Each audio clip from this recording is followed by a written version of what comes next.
Om tare tutare ture soha.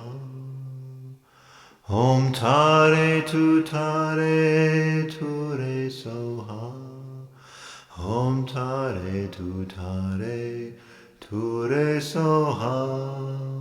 Om tare tutare ture soha. Om mani padme hum. Om mani padme hum. My name is Alexandra Rigazzi-Tarling and I'm a tutor for the College of Sound Healing in the UK. The college has been offering sound healing practitioner training courses since 1998 and has grown considerably over the years. The original practitioner training course was for voice and tuning forks, but as the college has evolved, it now offers practitioner trainings in gongs, sacred drumming, Tibetan and crystal bowls, as well as many other sound-related workshops. To cope with demand and to reach people during the pandemic, some course tutors have also started offering their practitioner trainings online, and this is just one example of how the college is growing and adapting. And today I have the great pleasure of talking to College of Sound Healing founder and principal Simon Heather. And the reason I wanted to record this conversation with Simon is because I know that many of our members, as well as past and potential students, would love to hear from Simon, who is always quietly working away behind the scenes, holding the space for all those involved with the college. So welcome, Simon. Thank you for being here. And it's really lovely to connect with you today. Thank you. And I'll just fire away with my questions. So in 1996, you brought together a group of sound healers to form the UK Sound Healers Association. And from this, the College of Sound Healing was born. I'm interested to know what you were doing in the years leading up to this and what guided and inspired you to create the college. Yeah, well, I suppose prior to setting up the Sound Healers Association, I was involved in studying lots of different forms of healing, acupuncture.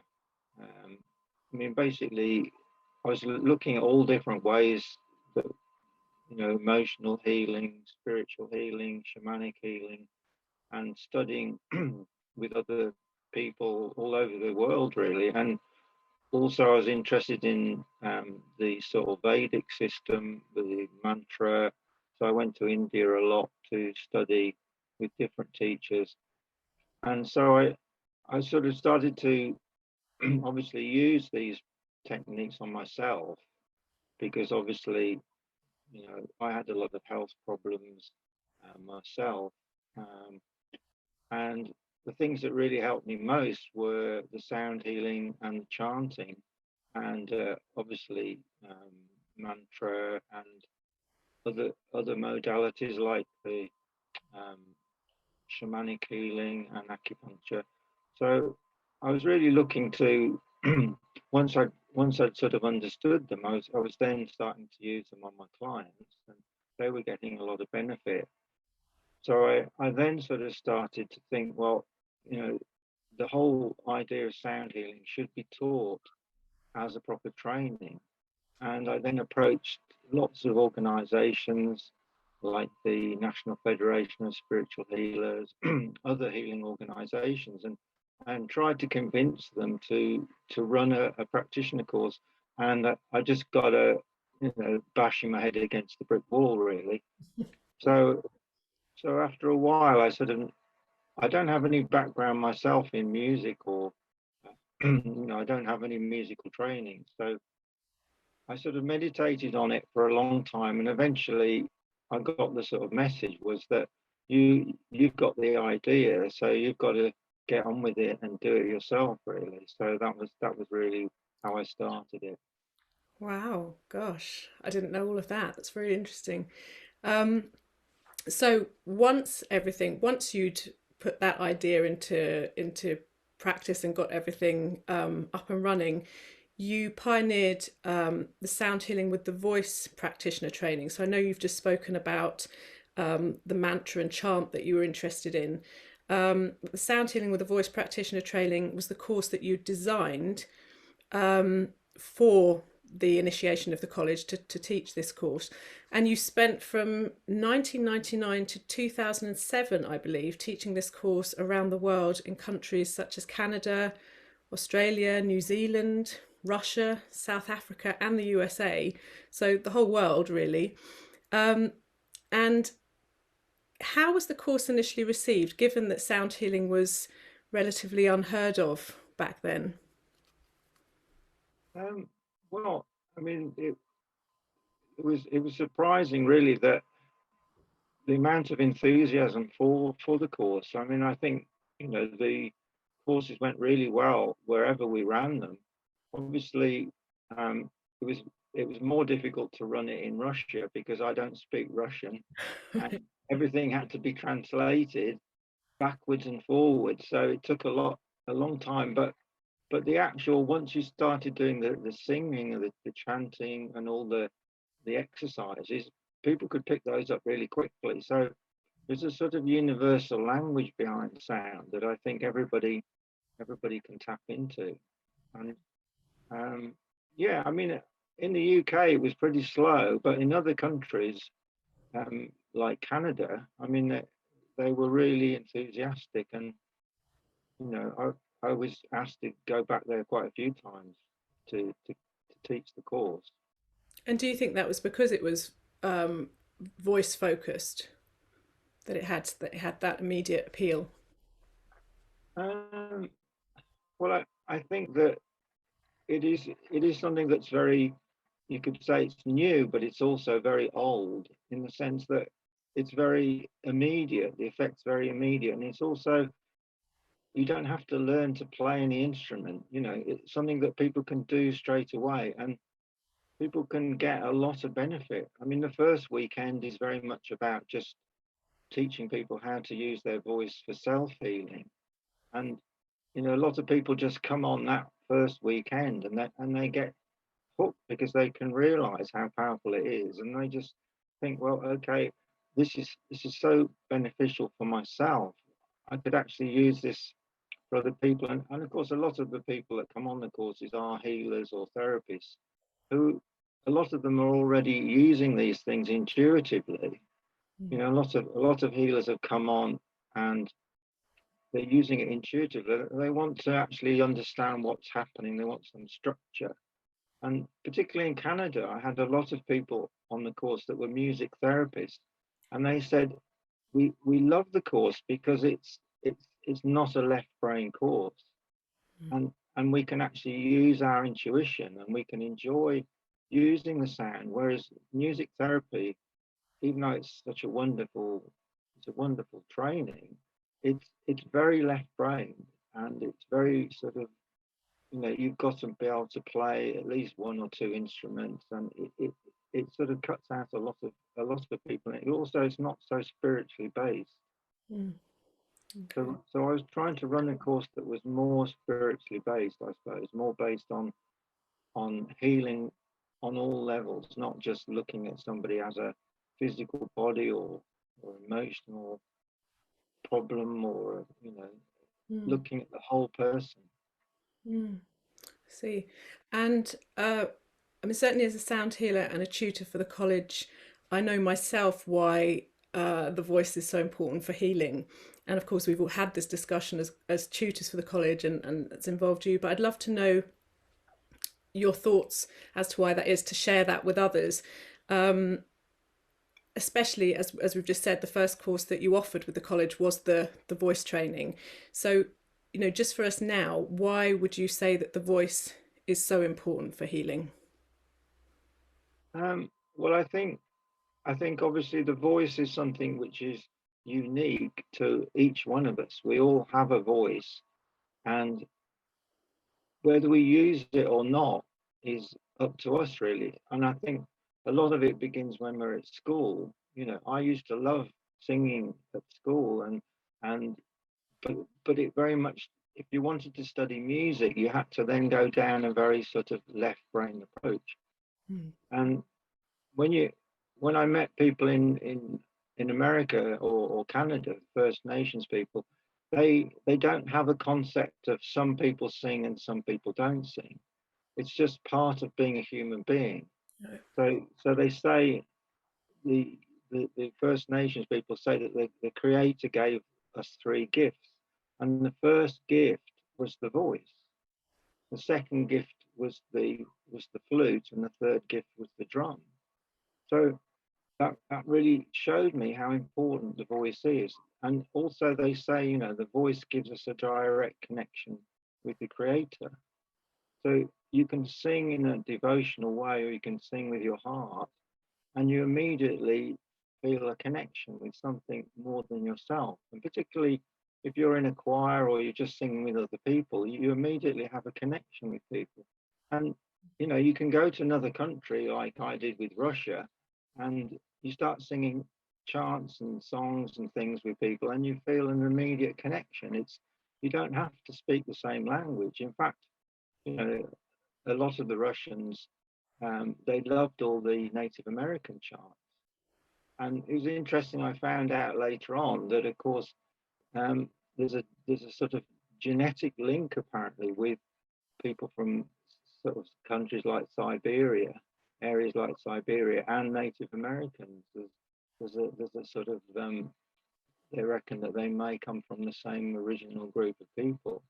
So they So could literally feel it in the very essence of who they in their are. DNA, yeah. Yeah. So there's something about, you know, that when you're using your voice, you're actually connecting with a deeper part of yourself. If you're doing it in a more conscious way, and obviously there's certain you know, traditions that most spiritual traditions use the voice in some way. But I mean, obviously in the West, we've become more and more, the voice has become more and more associated with entertainment.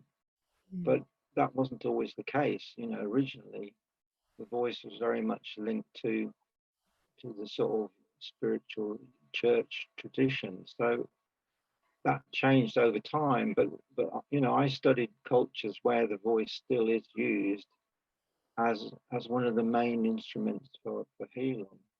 And that's really what I tried to bring into the course, was to bring some of those traditions and fuse them together, but also to put them in a way that people could relate to in the modern culture. Because, you know, it's most people can't afford to go off and spend time in India, but certain things you can actually bring and apply to anybody really. And there's certain mantras and certain practices that are quite simple to use, and basic things like toning, um, basic sort of exercises to tune your voice up.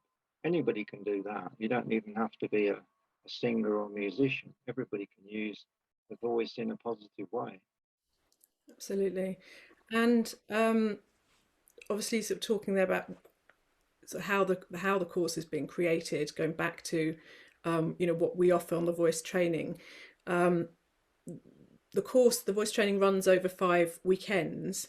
And like you've said, the students learn a variety of different ways of working with the voice, but also a series of one-to-one therapeutic voice treatments. So we understand that they've come from your experiences and what you've learned, and you've brought that into the course. But what the course has this 5-part structure, and certainly as a tutor, I have my understanding of why that is. But I'd love to know what inspired the structure of the course as it is now. So starting with that basic treatment, the vocal toning, and then going through to the healing scale and so on, the bija mantras, and then, you know, using rhythm and sounding pain at part 5. What would you like to offer with that, Simon? Well, originally, when I taught the course overseas, we actually compressed it down to 3 weekends, because obviously the practical side of it. So we covered a lot of material in 3 weekends, but after a while I realised that, you know, it's better to cover a few things really well and then give people the chance to go away and practice it. So we basically started to make the course much more effective in terms of you learn something on each weekend, and then you go away and you practice it, and then you come back 2 or 3 months later, and by that time you're ready for the next sort of section. And obviously, you know, if you want to go on and do it as a practitioner course, you then have to do case studies, and by doing the case studies, what you're actually doing is you're raising your vibration, you're actually healing yourself, and you're becoming more of an instrument for healing for other people. So each part of the course is very much geared to dealing with all our own blockages. So, you know, we all have different levels of sort of imbalance that we need to address, because you can't really help anybody else until you've sorted out some of your own sort of imbalances. So the first weekend is really just geared to self-healing and showing people how they can use their voice for self-healing. The second weekend is looking at using sounds on the body to rebalance the body, using the tuning forks, which is working more on the physical body and the energy body. Then the part 3 is looking more at balancing the emotions, emotional body, and the part 4 is very much about the spiritual and the more sort of mental level with the mantras, the Bija mantras. So very much working from the body outwards, from the physical body outwards into those layers. Yeah, so you're sort of addressing each level, and it's almost like you're going up a sort of a level each time. You're raising your vibration until, you know, when you've completed the part 4, you've got all the tools that you can then use to help other people. And then by the part 5, it's almost like you're bringing it all together, and then you're hopefully, you know, you're reaching a point where you're ready to actually qualify and sort of go on and learn more. But for me, I think the voice is the most important instrument, because it really does change people dramatically. I mean, I've seen incredible changes in people who've done the course, you know, by the end of the course, whether it's, you know, whether the original 3-week course of the present course, you see tremendous changes in people. And that's because of the work that they've done on themselves through the very simple techniques that we teach. I mean, they're not difficult to learn. I mean, all the techniques are very, very simple, but they're all rooted in spiritual traditions that go back thousands of years. So that it's not like we're trying to invent something new. It's not really new age in that sense. It's very much rooted in traditions that have been around for thousands of years. And bringing those traditions into the power of those traditions into the present time. Yeah, and making it accessible to ordinary people, because, you know, most people haven't got the time or the money to go off and study. Yeah, absolutely. With all these different. Sorry, I lost you there, Simon, for a second. But yes, thank you. So you did touch on this, and we've been talking about the voice obviously a lot, and the training of the voice, and how everyone can use their voice. And certainly, as a tutor myself, I find that I'm always convincing people almost that, you know, it's okay, they can use their voice. It's not about singing. It's not about sounding really good. It's not that sort of ego-led voice use. But some people listening to this interview, perhaps if they're new to the work, still might be thinking that they could never be a sound healer using their voice, because they believe they can't sing, or they've been told they can't sing, or they think the common thing is they're tone deaf. What would be your response to someone like that, Simon?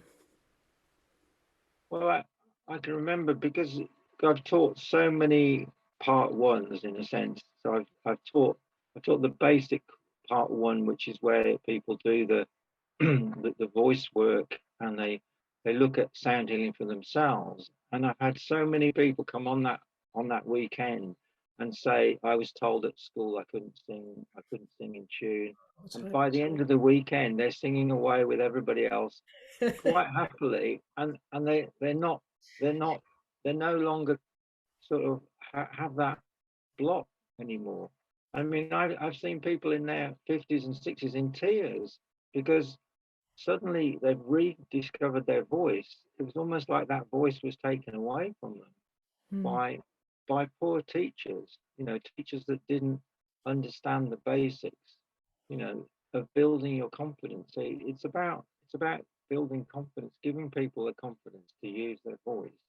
And so they're actually rediscovering a huge part of themselves, a part of themselves that's been hidden or lost.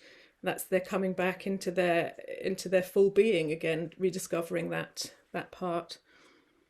Yeah, I mean it's so fundamental to all of us really that the ability to make a sound with other people and to express sound in a positive way. I mean, obviously, you can go away and you can make all sorts of noises on your own, but in a workshop situation, we're trying to encourage people to make more positive sounds and to listen to each other, to use the voice in a positive way.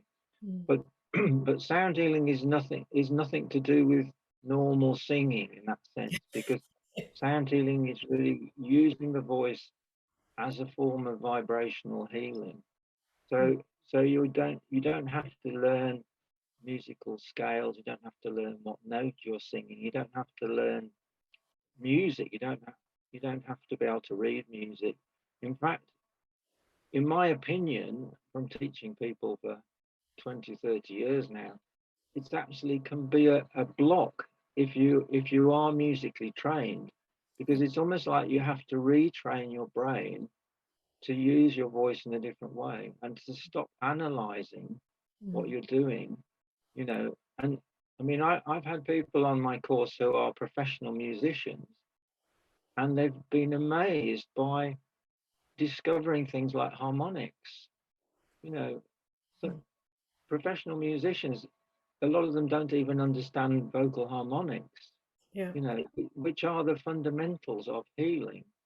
So, once you've understood these basic sort of concepts, the basic theory behind it, everybody can use their voice in a positive way. I mean, it doesn't necessarily mean you want to go on and become a sound healer. I mean, that's not necessarily everybody's choice, but you can still use your voice in a positive way, even if it's just for yourself. And many people bring the work into other areas of what they're doing. You know, teachers working with children in school. I had recently people saying that they take the chants into school, the children love them. Working with, it doesn't say they don't classify themselves as sound healers, but they're able to use the tools in many other ways and with different people, whether it's, from very young children to the elderly.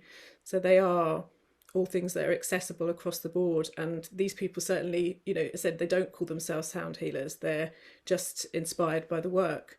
So everybody's benefiting. Yeah, I mean, I've had lots of people like yoga teachers who come on the course, and that they don't necessarily want to necessarily become a practitioner, but they want to use sound in their with their yoga groups Mm. and try and encourage people, because we're so frightened of making a sound, in our culture. But Yeah. they want to encourage people to do some basic things like mantra and om or whatever it is in the class, and that's a really beautiful way of starting a class or ending a class, and there's some very simple mantras you can teach people. You don't have to necessarily, follow a particular tradition. Some of the mantras are quite neutral in the sense they don't necessarily call on any particular deity. They're just they're just really positive statements in a way. Mm. Positive affirmations to song, just simple positive Yeah, statements. Yeah. No. So, as I said at the beginning, the College of Sound Healing now offers a range of training courses, both in person and online. And in addition to the voice course, students can apply for practitioner training courses in gong, sacred drumming, Tibetan, and crystal bowls. College tutors run their courses independently across the UK and Ireland. And the college has grown enormously since 1996, as we've heard, and continues still to hold an annual conference, although unfortunately due to the pandemic, not last year. But we host leading speakers from the world of sound healing. Simon, when you look back on how much the college has grown over the last 22 years, and consider how many students have been trained and how many tutors there are running the courses today, how does that make you feel? And do you feel that you've set out to achieve, or have you achieved what you set out to achieve? Um, yeah, I mean, I think more than I probably could have expected. Really, the college has grown incredibly, and I don't think anybody really planned it. I think it's just a question of being putting out the right sort of energy, and the right people appear, and as a result, the college has grown. We've got some fantastic tutors. We're covering more and more of the country now. We've got tutors in Ireland. So I think that the college has grown sort of in a very positive way, because I think that you know you need the quality tutors, and that takes time, and you can't just go on a course and suddenly become a tutor. You have to actually practice it.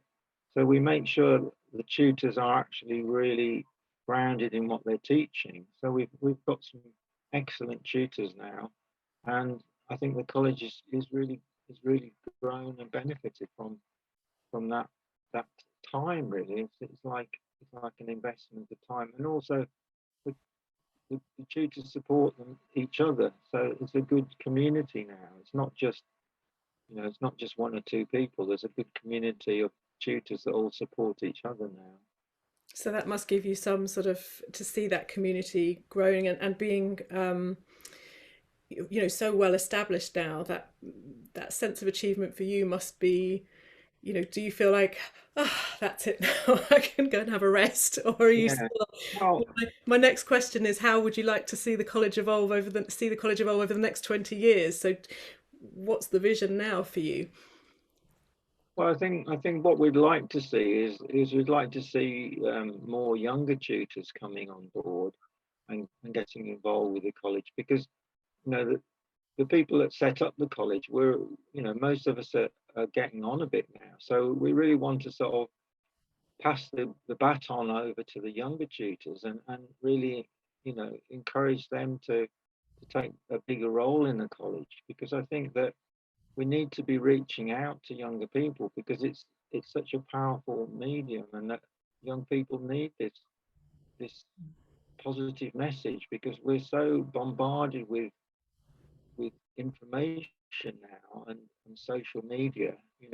We need people need to have a spiritual practice, and they need to have a way of keeping themselves balanced to deal with what the modern world is just so busy that it's easy to lose yourself and lose your connection. Mm, mm. So really now it's just handing it to the next, I suppose, as you said, handing the baton to the next generation, and letting them pick it up and take it forward. Yeah, and Mm, and I think what we my original aim was to create a regional structure, so we would have people teaching in all the different parts of the UK. Um, and we've got some excellent tutors, but there's still large parts of the UK that we're not covering.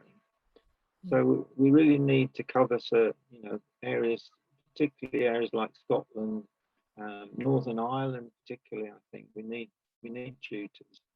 Um, but I think that'll happen in time. I mean, I think things happen when the time's right. You can't make things happen. You have to just work with the flow of what you've got, really. I think we've got a very good setup now, and we've got some very good tutors, and the college has really grown tremendously. You can see that if you look back at our first conference, where we had about 30 people, and now the conference sells out, way before we over have we basically have over 100 people, and we could accommodate far more if we had a bigger venue. So it just shows how much the college has grown. No, it's amazing. It's amazing, and all your hard work of creating that as well. So just my final question, given your many years of experience as a healer, as you said, an acupuncturist, teacher, founder of the College of Sound Healing, do you have any advice or a heartfelt message that you'd like to share with the international sound healing community? Well, I think the most important thing is to really focus on using your voice in a positive way. And that they say that if you can't think of something positive to say, then you're best to just keep quiet. And also the value of silence. I think all of us need to have a time of silence where we go into ourselves and really focus on our own spiritual path, whatever that may be, and use our voice in a positive way, and to generate love and healing for people. It's really important that we realize how powerful our voice is, and that if we use it in a positive way, that's generating positive energy, not just for ourselves, but for other people. So when you're actually giving a sound healing, you're actually giving healing to yourself as well as the person that's receiving it. And that starts a flow of energy that all of us we need. We need this. It's like food for the soul in a way. We need that healing energy, which we can send to anybody. It's not you don't have to be specially trained to send positive energy to other people. I mean, prayers and chants and mantras, all these things are some things that we can all use in our daily lives. Lovely. Well, Simon, thank you so much for taking the time to speak to me today. I've loved hearing your thoughts, and I know that our members will really enjoy hearing from you as well. And I'd also like to thank you, and I know I'm not alone in this, but for everything that you do and everything that you've done for the college. So many people have had their lives enriched by being part of this organisation. And of course, none of it would have been possible without you and you following that guidance. So a really big thank you from me, and thank you from everybody else, because I know that that's echoed in the community. So thank you to those that have tuned in. And if you'd like more information on the courses offered by the College of Sound Healing, please see our website that's also full of sound healing resources, and that's www.collegeofsoundhealing.co.uk. And you can also follow us on Facebook and Instagram. So that's all from me today. Until the next time. Bye for now. Thank you. Om Tare Tutare Ture Soha. Om Tare Tutare Ture Soha.